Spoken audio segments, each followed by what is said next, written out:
अगर आप एक एग्रेसिव चेस प्लेयर हो और रिस्क लेने में आपको मजा आता है तो ये चेस ट्रैप आपके लिए है। और इस वीडियो के एंड में मैं आपको इस चेस ट्रैप का तोड़ भी बताऊंगा।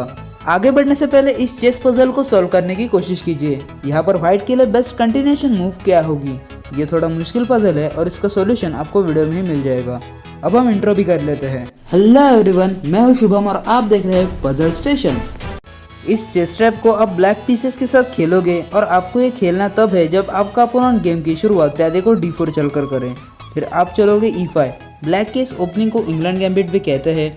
वैसे तो ये थोड़ी रिस्की ओपनिंग है और मैं आपको सजेस्ट नहीं करूंगा कि आप इसे टूर्नामेंट्स में खेलो, लेकिन ज़्यादातर प्लेयर्स को पता ही नहीं होता है कि इसका रिप्लाई कैसे करना है और वो हमारे ट्रैप में फंस जाते हैं। क्योंकि मैच की शुरुआत में ही फ्री में प्यादा मिल रहा है तो वो लालची हो जाते हैं और उसे कैप्चर कर लेते हैं, जिसके बाद आप अपने घोड़े से अटैक करोगे उसके प्यादे पर। और जब वो अपने घोड़े से डिफेंड करेगा उसके प्यादे को, आप फिर से अटैक करोगे अपने वजीर से। अब हमारे दो पीसेस अटैक कर रहे हैं व्हाइट के प्यादे पर। अपने प्यादे को बचाने के लिए उसे अपने ऊंट को चलना पड़ेगा। नेक्स्ट मूव में आप अपने अपोनेंट को थोड़ा सा सरप्राइज करने वाले हो। आप अपने वजीर से उसके राजा को चेक दोगे। अब व्हाइट के पास यहाँ पर दो ऑप्शन है। पहला ऑप्शन है जो कि आप अक्सर देखोगे, वो है वजीर को d2 स्क्वायर पर चलना। लेकिन अब आप उसके प्यादे को कैप्चर करके उसके हाथी पर अटैक करोगे। अपने हाथी को बचाने के लिए उसके पास एक ही ऑप्शन बचा है, जो कि है अपने वजीर को c3 स्क्वायर पर चलना। अब उसने अपने हाथी को भी बचा लिया और उसका वजीर भी घोड़े से प्रोटेक्टेड है। लेकिन अगली चाल को देखकर उसको झटका लगने वाला है, क्योंकि आप अपने ऊंट को b4 स्क्वायर पर चलकर उसके वजीर को पिन कर दोगे। अब उसका वजीर मूव नहीं कर सकता और वजीर को कैप्चर करने के बाद आप इस गेम को आसानी से जीत जाओगे। अगर हम थोड़ा पीछे जाए और लेट सपोज आपका अपोनेंट समझदार है और वो वजीर को नहीं चलता है और उसकी जगह वो अपनी ऊंट से चेक को ब्लॉक करता है, तो उस केस में भी आपको प्यादा कैप्चर करके उसके हाथी पर अटैक करना है। अब हम पहुंच चुके हैं गेम के क्रिटिकल पोजीशन पर। यहाँ पर व्हाइट या तो गेम में एडवांटेज हासिल कर लेगा या फिर हमारे ट्रैप में फंस जाएगा। जैसे कि आप देख सकते हैं व्हाइट के हाथी पर अटैक हो रहा है, इसीलिए ज्यादातर प्लेयर्स अपने ऊंट को c3 स्क्वायर पर चलते हैं। और इस मूव के साथ ही उसने अपना हाथी भी बचा लिया और वो हमारे वजीर पर भी अटैक कर रहा है। लेकिन अब वो हमारे ट्रैप में फंस चुका है। चलिए देखते हैं कैसे। अगले ही मूव में आप एक किलर मूव चलने वाले हो, जो कि है अपने ऊंट को b4 स्क्वायर पर चलना। अब वो हमारे वजीर को कैप्चर नहीं कर सकता क्योंकि उसका ऊंट पिन हो चुका है।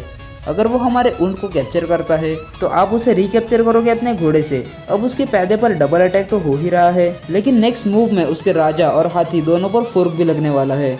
इससे बचने के लिए व्हाइट के पास कोई डिफेंस ही नहीं बचा है, इसीलिए उसे मजबूरी में अपने घोड़े को सेक्रीफाइस करना पड़ेगा, जिसके बाद आप पीस अप हो जाओगे और इस गेम को आप काफी आसानी से जीत सकते हो। मगर उस पोजीशन में लेट सपोज वो हमारे ऊंट को मारता ही नहीं है, उसकी जगह वो अपने ऊंट को डिफेंड करता है अपने वजीर से। उस केस में आप उसके ऊंट को कैप्चर कर लोगे। अब उसके पास यहाँ पर दो ऑप्शन है, या तो वो अपने घोड़े से रिकैप्चर करेगा या फिर वजीर से।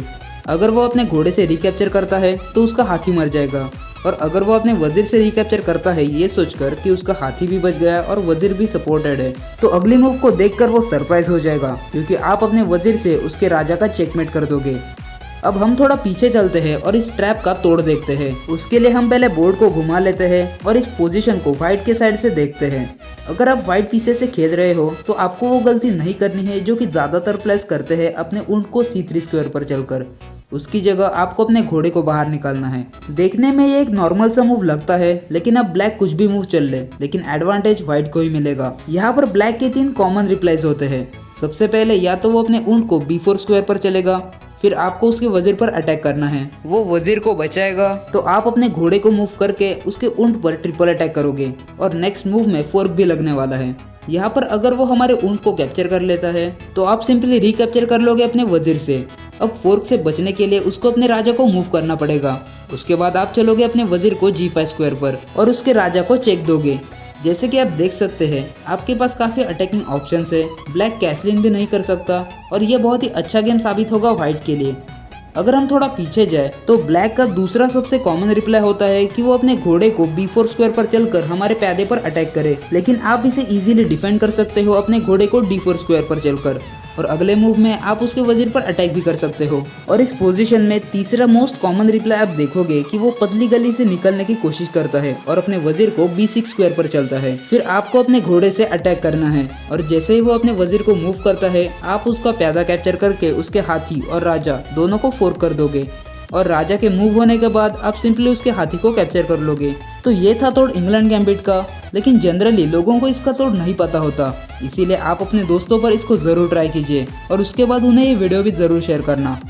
अगर आपको कुछ चेस कंसेप्ट क्लियर नहीं है, जैसे कि castling, fork, double attack, discover attack और बहुत कुछ, तो इन पर मैं पहले ही वीडियो बना चुका हूँ जो कि आपको मेरे चैनल पर मिल जाएंगे और उन वीडियोस का लिंक आपको डिस्क्रिप्शन बॉक्स में भी मिल जाएगा, तो उसे भी चेकआउट कर लेना। और इस वीडियो को ज़्यादा से ज़्यादा शेयर कीजिए और सब्सक्राइब, कमेंट और लाइक तो आप कर ही देंगे।